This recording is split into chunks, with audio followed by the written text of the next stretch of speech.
A gente fala agora de economia que recuou, entrou em recessão técnica depois do PIB cair 2 trimestres seguidos. O movimento mostra que a recuperação da economia, após o período mais crítico da pandemia, perdeu força. Sobre esse cenário, a gente vai conversar agora com o economista e ex-diretor de Relações Internacionais do Banco Central, Alexandre Schwartzman. Alexandre, muito boa tarde, obrigada por nos atender, seja bem-vindo ao Live. Boa tarde a todos. Alexandre, o ministro da Economia, Paulo Guedes, disse que esse resultado muito se dá à questão da queda no agronegócio, na agricultura, né? Dá para a gente atribuir isso a essa queda no PIB? Não, né? Primeiro, vamos lá, isso aí não é exatamente uma queda. Acho que essa história de, não, caiu 2 trimestres, recessão técnica, isso é uma bobagem. Eu tenho feito um esforço pessoal para tirar isso da cabeça das pessoas, porque é uma maneira muito superficial de ver. O que a gente tem é uma economia que está absolutamente estagnada, né? Nos últimos 2 trimestres não saiu do lugar. Se a gente for olhar outros indicadores, ela não sai do lugar há mais tempo ainda.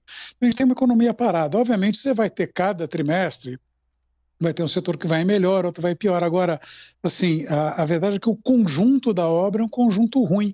Ruim não no sentido de que está afundando numa recessão técnica, mas ele é ruim porque é uma economia que não sai do lugar há muito tempo. A gente olha ali para o que está acontecendo com o consumo das famílias, ele praticamente não sai do lugar, o investimento não sai do lugar. Então, assim, o ministro pode escolher a desculpa que ele quiser, vai ser sempre uma desculpa de ocasião, porque sempre vai ter algum setor que vai ir pior do que a média, outros que irão melhores do que a média, né? Porque a gente tem que ficar focando em um ou em outro, né? O que a gente tem enfim, é uma economia que não cresce, né? E sugere que 2022 vai ser um ano muito ruim também. Alexandre, boa tarde. A gente viu que o mundo inteiro está passando por uma situação de economias frágeis, economia se recuperando com relação à pandemia. Nesse resultado que vimos, e até os mais recentes ultimamente, aqui a gente pode atribuir a esse contexto global e o que é um problema do Brasil? Não, primeiro eu discordo de que a gente tem economias frágeis. A gente está vendo no mesmo critério, o critério que interessa é olhar o trimestre contra o trimestre imediatamente anterior. A economia norte-americana está muito bem, obrigado, né? A projeção de crescimento assim, muito mais sólida. Mesma coisa com a economia europeia, ou a economia chinesa, ou a indiana. Quer dizer, a gente, na verdade, assim, o mundo tem crescido, né? Quem não tem crescido é o Brasil.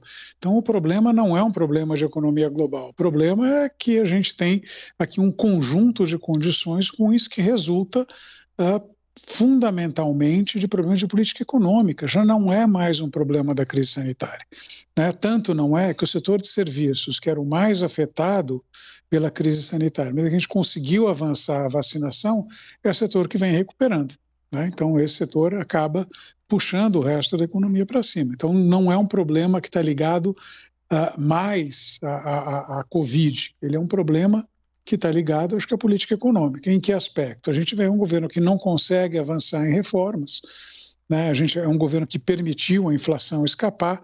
Então, o resultado da história, a gente está vendo uma corrosão do salário real que limita o consumo, a gente está vendo um aumento de taxa de juros, que também, de alguma forma, acaba limitando o consumo e o investimento.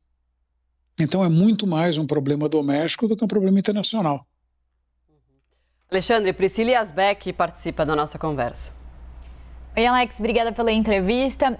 Não, só para pontuar, a gente tem um contexto global aí de países desacelerando, né? Acho que nesse agilizados, sentido, né? Exato, nesse sentido assim, né? E o Brasil, de fato, até uma lista da Austin Rating mostra que o Brasil, o PIB do terceiro trimestre ficou na 26ª posição entre vários países, né? E aí tem essa questão, então, dos problemas internos, risco fiscal, político, que ajuda a piorar a nossa situação, mas eu queria voltar até num ponto que a Marcela colocou, que é essa questão da equipe econômica, o Adolfo Saxida, o ministro Paulo Guedes, falando que a agropecuária pesou sobre o PIB, que se não fosse essa queda de 8% da agropecuária, nós teríamos um avanço de 0,3% do PIB.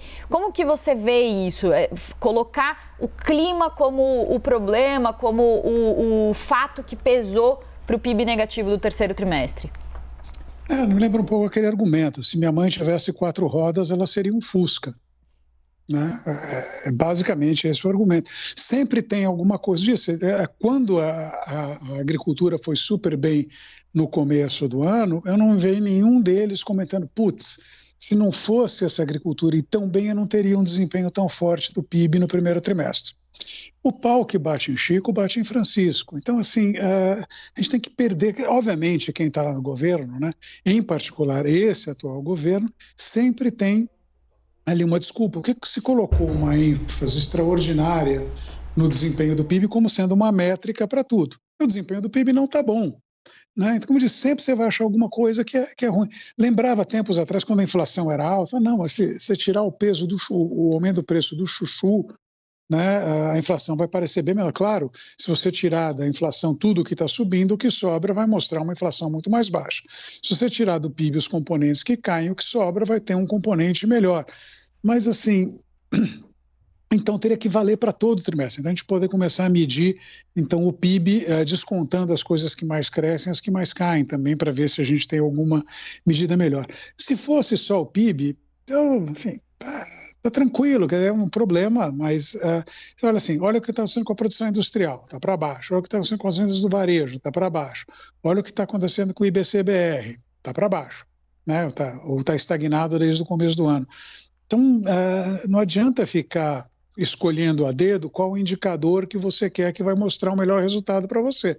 Vamos nos focar naqueles indicadores que a gente normalmente olha, e aliás, e não é olhar para um deles, é olhar para o conjunto. E o conjunto da obra aponta exatamente aquilo que o número do PIB apontou, qual seja, a economia está parada.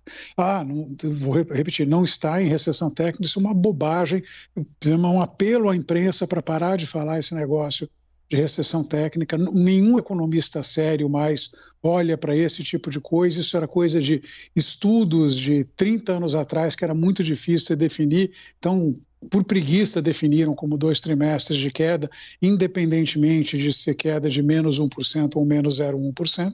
Então, vamos parar de usar isso, mas o fato é que não dá para negar que a economia brasileira está estagnada desde o começo do ano. E isso é um problema. E não é um problema só da agricultura. Isso é um problema generalizado. A agricultura foi nesse trimestre. Caiu 0,3% no trimestre passado, a gente vai dizer o quê?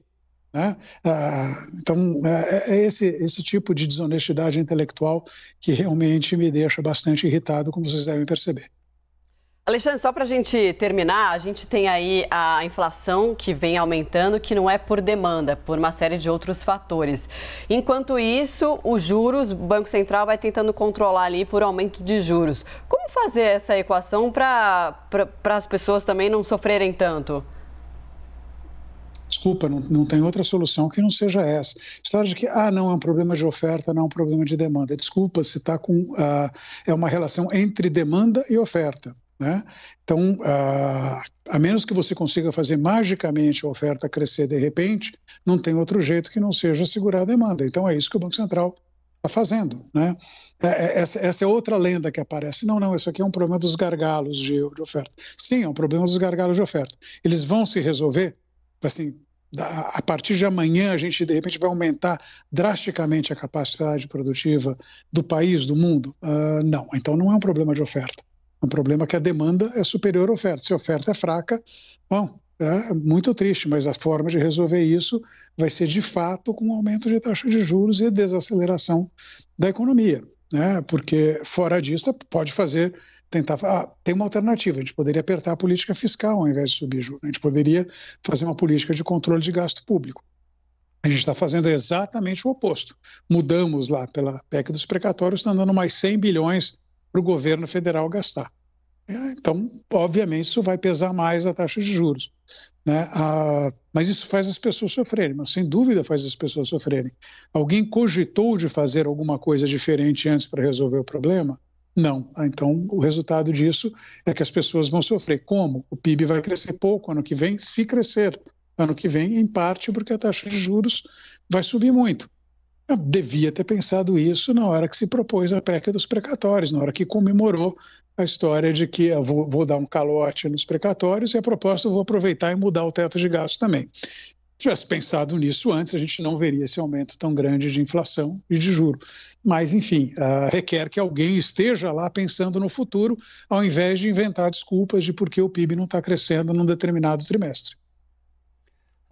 Direto e reto. Obrigado, Alexandre Schwartzman, economista e ex-diretor de Relações Internacionais do Banco Central. Seja sempre bem-vindo ao Live. Um grande abraço, até.